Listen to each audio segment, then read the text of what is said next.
नमस्कार मित्रांनो, YCMOU नाशिक, यशवंतराव चव्हाण महाराष्ट्र मुक्त विद्यापीठ नाशिक।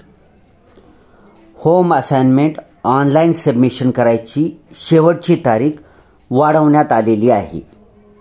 आता तुम्ही म्हणसाल की sir first semester, third semester असे जेवढे काही परीक्षा होणार होत्या, लेखी परीक्षा, युनिव्हर्सिटीच्या परीक्षा, त्या तर संपलेल्या आहेत। मोस्ट परीक्षा सेमिस्टर पॅटर्नच्या संपलेल्या आहेत। मग होम असाइनमेंट काही लोकांनी ऑलरेडी सबमिट केले आहे, बरोबर आहे। ज्यांनी ऑलरेडी सबमिट केले आहेत त्यांना मार्क मिळाले आहेत, स्टडी सेंटर मार्फत त्यांना मार्क वाटप झाले आहेत।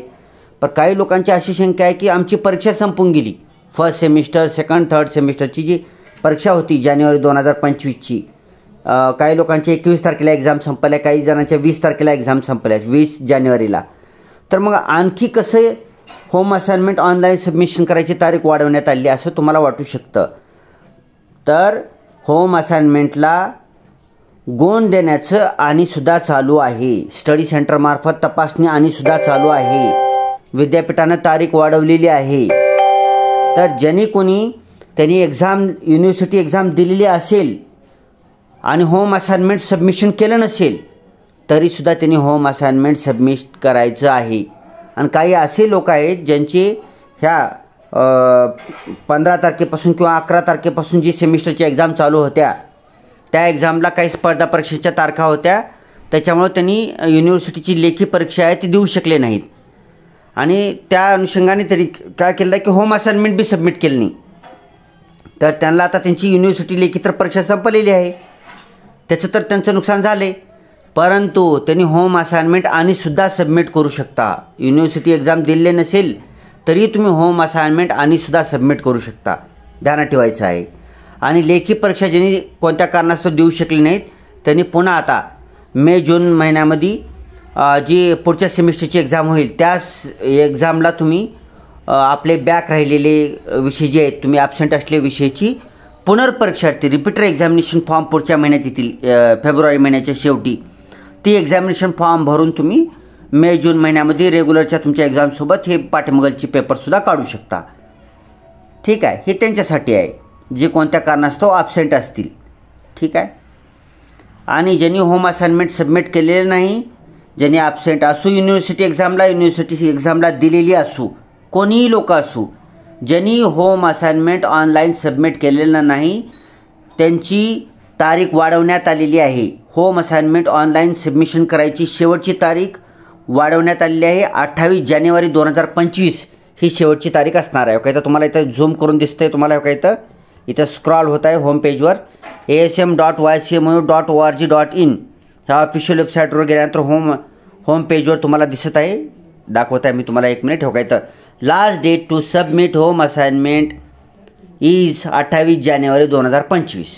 तर ज्यांनी कोणी सबमिट केलेलं नसेल तर त्यांनी 28 जानेवारी 2025 रात्री 11:59 आत होम असाइनमेंट ऑनलाईन सबमिट करायचं आहे। आताही होम असाइनमेंट तपासणी चालू आहे आणि तुम्हाला मार्क मिळणार आहे। तुम्ही परीक्षेला हजर असाल, परीक्षेला हजर नसाल, तुमचे होम असाइनमेंट जमा केलेले मार्क तुम्हाला मिळून जातील। ठीक आहे। ज्यांचं नजर चुकीने राहिलं असेल किंवा तुमच्या प्रोफाईलमध्ये जाऊन बघू शकता तुम्ही, काही लोकांनी स्टडी सेंटरला दिलेलं आहे की सर तुम्हीच लिहा आणि तुम्हीच अपलोड करा म्हणून, तर त्यांनीसुद्धा चेक करू शकता। तुमचं इथं स्टुडंटमध्ये जाऊन स्टुडंट लॉग इनमध्ये जायचं आहे, इथं जाऊन इथं ऑलरेडी रजिस्टरमध्ये करायचं आहे, PRN नंबर टाकायचा, डेट ऑफ बर्थ टाकून चेक करायचं आहे की जर तुम्ही स्टडी सेंटरला दिलेलं असेल आणि स्टडी सेंटरच्या कॉलेजने म्हणलं असेल की आम्ही जमा करतो, तुमचं ऑनलाईन चेक करतो, तर चेक केलेत का नाही, जमा केलेत का नाही, तुम्ही ह्याच्यामध्ये PRN नंबर आणि पासवर्ड टाकून चेक करू शकता।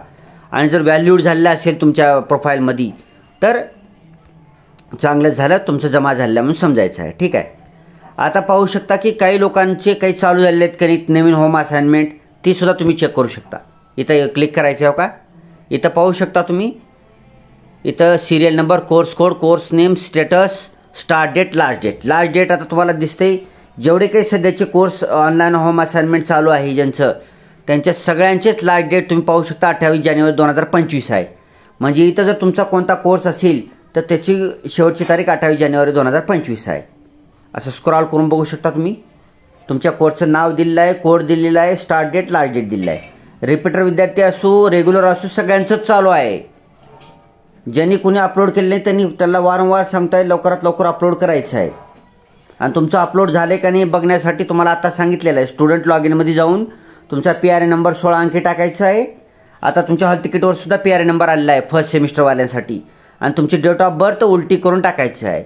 YYMMDD या फॉर्मॅटमध्ये तुमची डेट ऑफ बर्थ उलटी करून टाकायचं आहे. आणि पासवर्ड फॉरगॉट ऑप्शनवर क्लिक करून तुम्ही तुमचा पासवर्ड हरवलेला असेल किंवा ध्यानात नसेल तर फॉरगॉट पासवर्ड क्लिक करून तुम्ही परत मिळवू शकता पासवर्ड. ठीक आहे. तुमच्या मोबाईल नंबरवर, ईमेल आयडीवर OTP वगैरे येईल, ते टाकून तुम्ही परत मिळवू शकता. ओके, चेक करा. ठीक आहे. जेवढे काही कोर्सेस सध्या अवेलेबल आहेत त्या सगळ्यांची शेवटची तारीख 28 जानेवारी 2025 आहे. ज्यांचं कोणाचं राहिलेलं आहे त्यांनी लवकरात लवकर सबमिट करून टाकायचं आहे. ज्यांचं सबमिट झालेलं आहे त्यांच्या पुढे व्हॅल्यूड आलेलं आहे, त्यांचं काम संपलेलं आहे, त्यांची लेखी परीक्षा बी ऑलरेडी झालेली आहे. ठीक आहे. त्यांनी आता 4th सेमिस्टरची तयारी करायचं आहे. 4th सेमिस्टरची होम असाइनमेंट किंवा इतर काही गोष्टी असतील तर ती लवकरच तुम्हाला सांगण्यात येतील जसं अवेलेबल होतील तसं. Thanks for watching. Vande Mataram.